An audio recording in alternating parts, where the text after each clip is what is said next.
Oh, O sa Barakato. pwede magtanong Pwede naman po. Bakit? tungkol po sa sala ng Eid. Kasi nung nasa Pilipinas ako, nagbakasyon ako, nagsala ako ng Eid, tinig na yung araw, hindi pa nag-uumpisa. Okay. Yun lang po ang tanong ko, kung pwede pa po ba yun? Okay. Magandang katanungan yan, no? Ang ano kasi natin dito, kung ano bang oras ang dapat na isagawa ang Eid. Ano bang Eid? Eid al-Fitr. Eid al-Fitr. Eid al-Fitr. Sa Pilipinas ka pala. Nagbakasyon po ako. Okay. Walang duda. Ang Eid al-Fitr, sunna na ito ay medyo i-delay ng kaunti para magkaroon ng time ng mga tao na magbigay ng zakat al-Fitr.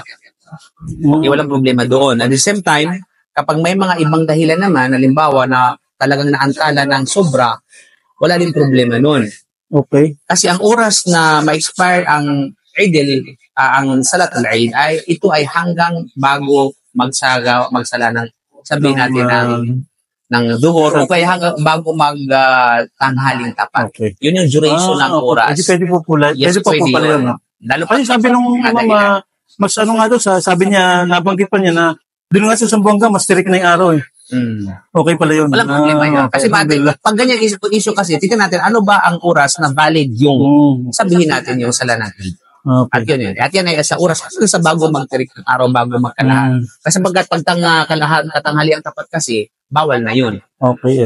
Sa bawal. duhur na yun. Which is bago magsala ng duhur. Bago magsalita. Okay. So yun po yung ano doon. Wala problema kung ito ay, siguro may kadahilanan kung bakit nadili ng bahagya. Alhamdulillah. Kaunting kalalaman naman natin yung mga brother. Okay. Salamat na yung Ustad. Jazakallahu khair.